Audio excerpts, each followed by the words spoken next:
ನಮಸ್ಕಾರ ಎಲ್ಲರಿಗೂ welcome back to my channel. ನಾನಿವತ್ತು ಪ್ಯಾಂಟ್ ಟ್ರೌಸರ್ ಅಥವಾ ಸ್ಟ್ರೇಟ್ ಪ್ಯಾಂಟ್ ಕಟ್ಟಿಂಗ್ ಮತ್ತು ಸ್ಟಿಚಿಂಗನ್ನು ಹೇಳ್ಕೊಡ್ತಾ ಇದ್ದೀನಿ. ವಿಡಿಯೋ ಪೂರ್ತಿ ಕೊನೆವರೆಗೂ ನೋಡಿ.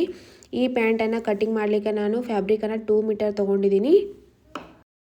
ನಾನು ಫ್ರಂಟ್ ಪಾರ್ಟನ್ನು ಮತ್ತು ಬ್ಯಾಕ್ ಪಾರ್ಟನ್ನು ಸೆಪ್ರೇಟಾಗಿ ಕಟ್ ಮಾಡ್ಕೋತೀನಿ. ಹೀಗಾಗಿ ನಾನು ಮೊದಲಿಗೆ 2 ಫೋಲ್ಡ್ ಮಾಡ್ಕೊಂಡಿದ್ದೀನಿ ಫ್ಯಾಬ್ರಿಕಲ್ಲಿ. ಈ ಕಡೆಯಿಂದ ನಾವು ಮಾರ್ಕಿಂಗನ್ನು ಮಾಡೋಣ. ಮೊದಲಿಗೆ ನಾನು 2 ಇಂಚಿಗೆ ಬೆಲ್ಟ್ ಸಲುವಾಗಿ ಮಾರ್ಕ್ ಮಾಡ್ತಾ ಇದ್ದೀನಿ. ಇದು ಎಲ್ಲ ಸೈಜ್ಗೂ 2 ಇಂಚಿಗೆ ಮಾರ್ಕ್ ಮಾಡಬೇಕು.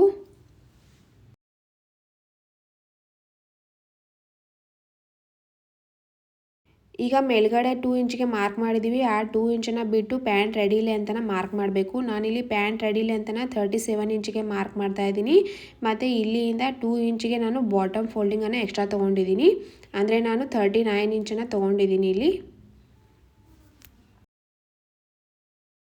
2 ಇಂಚಿಗೆ ಬೆಲ್ಟ್ ಲೆಂತನ್ನು ಮಾರ್ಕ್ ಮಾಡಿದ್ದೀವಿ. ಅಲ್ಲಿಗೆ ಬೆಲ್ಟ್ ವಿಡ್ತನ್ನು ಮಾರ್ಕ್ ಮಾಡಬೇಕು. ನಾನಿಲ್ಲಿ 11 ಇಂಚಿಗೆ ಮಾರ್ಕ್ ಮಾಡ್ತಾ ಇದ್ದೀನಿ. ಫಾರ್ಮುಲಾ ಬಂದು ಹೀಪ್ ರೌಂಡ್ ಎಷ್ಟಿರುತ್ತೆ ಅದನ್ನು 4ಇಂದ ಡಿವೈಡ್ ಮಾಡಬೇಕು.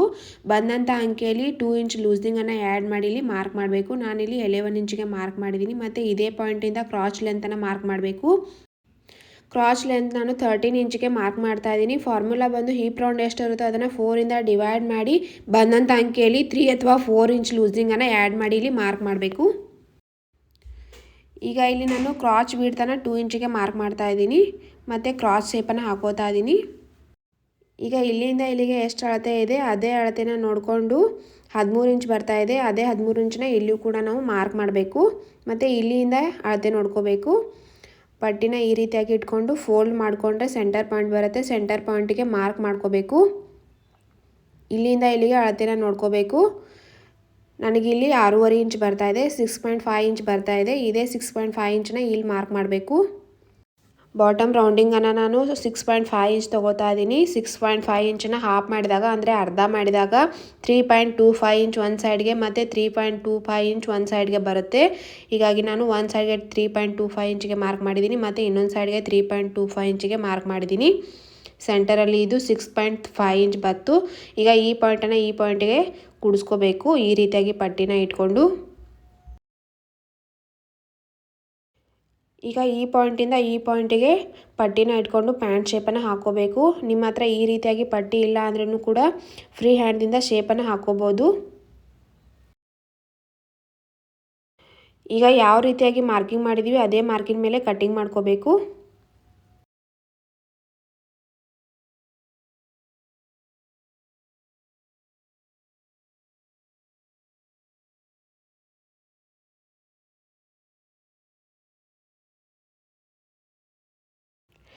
ಈಗ ಕಟ್ಟಿಂಗ್ ಮಾಡ್ಕೊಂಡಿದ್ದಾಯಿತು. ಈಗ ನಾವು ಕಟ್ಟಿಂಗ್ ಮಾಡ್ಕೊಂಡಿದ್ದೀವಿ. ಇದು ಫ್ರಂಟ್ ಪಾರ್ಟ್ ಇದೆ. ಇದೇ ಫ್ರಂಟ್ ಪಾರ್ಟನ್ನು ಇಟ್ಕೊಂಡು ನಾವು ಬ್ಯಾಕ್ ಪಾರ್ಟನ್ನು ಕಟ್ಟಿಂಗ್ ಮಾಡ್ಕೋಬೇಕು. ಅದು ಹೇಗೆ ಅಂತ ನಾನು ತೋರಿಸ್ಕೊಡ್ತೀನಿ. ಮೊದಲಿಗೆ ನಾನು ಫ್ಯಾಬ್ರಿಕಲ್ಲಿ 2 ಫೋಲ್ಡ್ ಮಾಡ್ಕೊಂಡಿದ್ದೀನಿ.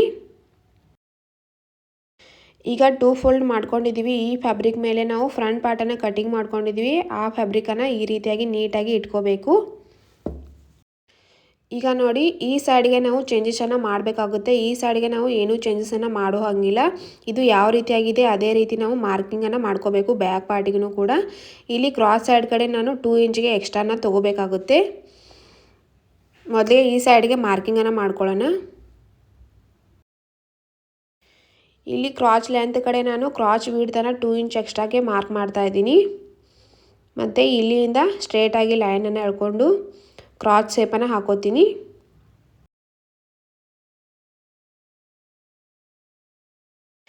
ಮತ್ತು ಇಲ್ಲಿ ಬಾಟಮಲ್ಲಿ 1.5 ಇಂಚಿಗೆ ಮಾರ್ಕಿಂಗನ್ನು ಮಾಡ್ತಾ ಇದ್ದೀನಿ. ಈ ರೀತಿಯಾಗಿ ಪಟ್ಟಿನ ತಗೊಂಡು ಪ್ಯಾಂಟ್ ಶೇಪನ್ನು ಹಾಕೋತಾ ಇದ್ದೀನಿ.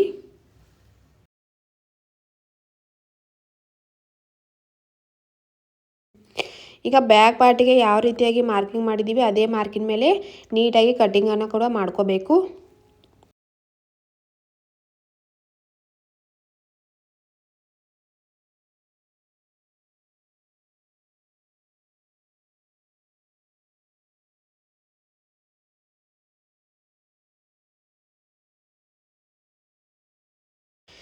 ಈಗ ಟ್ರೌಸರ್ ಪ್ಯಾಂಟ್ ಮಾರ್ಕಿಂಗು ಮತ್ತು ಕಟ್ಟಿಂಗ್ ಆಗಿದೆ. ಈಗ ಸ್ಟಿಚಿಂಗನ್ನು ಹೇಳ್ಕೊಡ್ತೀನಿ ಯಾವ ರೀತಿಯಾಗಿ ಸ್ಟಿಚ್ಚನ್ನು ಮಾಡ್ಕೋಬೇಕು ಅಂತ. ನೋಡಿ, ಸ್ವಲ್ಪ ಬಟ್ಟೆ ಜಾಸ್ತಿ ಇದೆ. ಅದು ಬ್ಯಾಕ್ ಪಾರ್ಟ್ ಇದೆ ಮತ್ತು ಇದು ಫ್ರಂಟ್ ಪಾರ್ಟ್ ಇದೆ. ಬ್ಯಾಕ್ ಪಾರ್ಟಲ್ಲೂ ಕೂಡ 2 ಪೀಸ್ ಬಂದಿವೆ ಮತ್ತು ಫ್ರಂಟ್ ಪಾರ್ಟಲ್ಲೂ ಕೂಡ 2 ಪೀಸ್ ಬಂದಿವೆ. ಮೊದಲಿಗೆ ಫ್ರಂಟ್ ಪಾರ್ಟನ್ನು ಸೀದಾ ಸೈಡನ್ನು ಒಳಗಡೆ ಇಟ್ಕೊಂಡು ಈ ರೀತಿಯಾಗಿ ಕ್ರಾಸ್ ಸೈಡನ್ನು ನಾವು ಸ್ಟಿಚ್ಚನ್ನು ಮಾಡ್ಕೋಬೇಕು ಈ ರೀತಿಯಾಗಿ.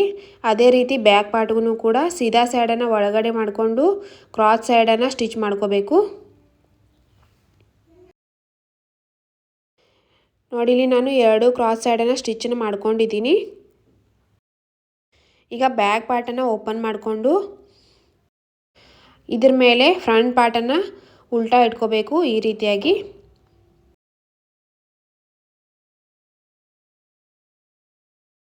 ಎರಡು ಪಾರ್ಟನ್ನು ನೀಟಾಗಿ ಒಂದ್ರ ಮೇಲೆ ಒಂದು ಇಟ್ಕೊಂಡು ಸೆಂಟರಲ್ಲಿ ನೋಡಿಕೊಂಡು ಈ ರೀತಿಯಾಗಿ 1/2 ಇಂಚ್ ಮಾರ್ಜಿನನ್ನು ಬಿಟ್ಟು ಸ್ಟಿಚ್ ಹಾಕೋಬೇಕು.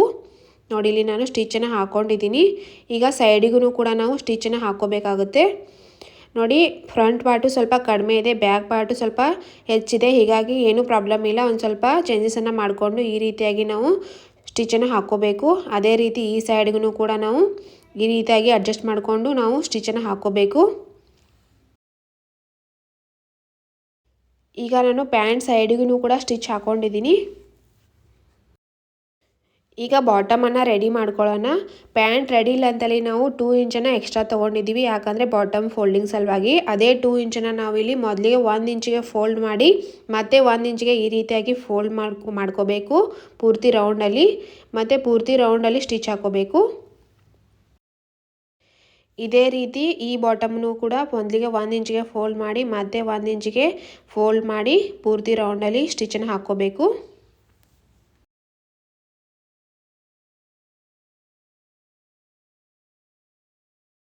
ನೋಡಿ ಇಲ್ಲಿ ನಾನು ಬಾಟಮ್ನು ಕೂಡ ರೆಡಿ ಮಾಡ್ಕೊಂಡಿದ್ದೀನಿ.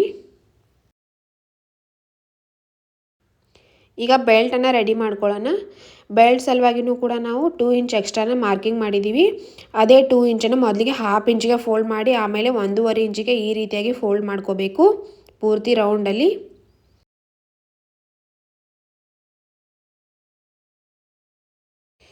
ಈ ರೀತಿಯಾಗಿ ಫೋಲ್ಡ್ ಮಾಡಿಕೊಂಡು ಪೂರ್ತಿ ರೌಂಡಲ್ಲಿ ಸ್ಟಿಚ್ಚನ್ನು ಹಾಕೋಬೇಕು. ಆದರೆ ಇಲ್ಲಿ 2 ಇಂಚ್ ಗ್ಯಾಪನ್ನು ಬಿಡಬೇಕಾಗುತ್ತೆ, ಸ್ಟಿಚ್ಚನ್ನು ಹಾಕೋಬಾರ್ದು, ಯಾಕಂದರೆ ಇಲಾಸ್ಟಿಕನ್ನು ಸೇರಿಸೋ ಸಲುವಾಗಿ.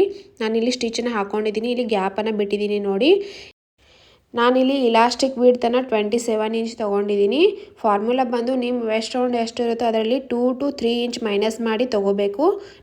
ನಾನಿಲ್ಲಿ 27 ಇಂಚಿದು ಇಲಾಸ್ಟಿಕನ್ನು ತೊಗೊಂಡಿದ್ದೀನಿ ಮತ್ತು ಅದನ್ನು ಒಂದು ಸೇಫ್ಟಿ ಪಿನ್ ಮುಖಾಂತರ ಒಳಗಡೆ ಸೇರಿಸ್ತಾ ಇದ್ದೀನಿ.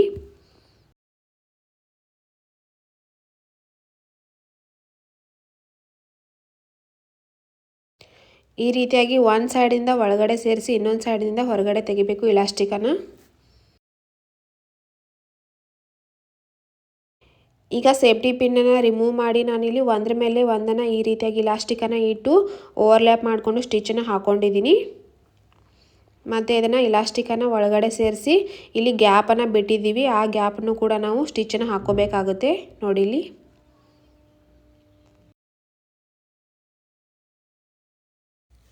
ಇಲ್ಲಿ ಗ್ಯಾಪನ್ನು ಬಿಟ್ಟಿದ್ದೀವಿ, ಅದನ್ನು ಕೂಡ ನಾನು ಸ್ಟಿಚ್ ಹಾಕ್ಕೊಂಡಿದ್ದೀನಿ. ಮತ್ತು ಈ ರೀತಿಯಾಗಿ ಇಲಾಸ್ಟಿಕನ್ನು ಸ್ವಲ್ಪ ಎಳೆದ್ರೆ ಇದು ಪೂರ್ತಿಯಾಗಿ ಸೆಟ್ ಆಗುತ್ತೆ. ಮತ್ತು ಸೆಂಟರಲ್ಲಿ ಕೂಡ ನಾವು ಇಲಾಸ್ಟಿಕನ್ನು ಸೆಂಟರಲ್ಲಿ ಸ್ಟಿಚ್ಚನ್ನು ಹಾಕೋಬೇಕು ಪೂರ್ತಿ ರೌಂಡಲ್ಲಿ. ನಾನು ಹೇಳ್ಕೊಟ್ಟಿರೋ ಮೆಥಡಲ್ಲಿ ನೀವು ಕೂಡ ಕಟ್ಟಿಂಗ್ ಮಾಡಿ ಸ್ಟಿಚಿಂಗ್ ಮಾಡ್ಕೊಂಡ್ರೆ ಎಲ್ಲೂ ಕೂಡ ರಿಂಗಲ್ಸ್ ಬರೋದಿಲ್ಲ ಮತ್ತು ಟೈಟು ಕೂಡ ಆಗೋದಿಲ್ಲ. ಇದು ನೋಡಿ ಫೈನಲ್ ಲುಕ್ ಈ ರೀತಿಯಾಗಿ ಬಂದಿದೆ. ಇಷ್ಟ ಆದರೆ ಸಬ್ಸ್ಕ್ರೈಬ್ ಮಾಡ್ಕೊಳ್ಳಿ. Thank you for watching.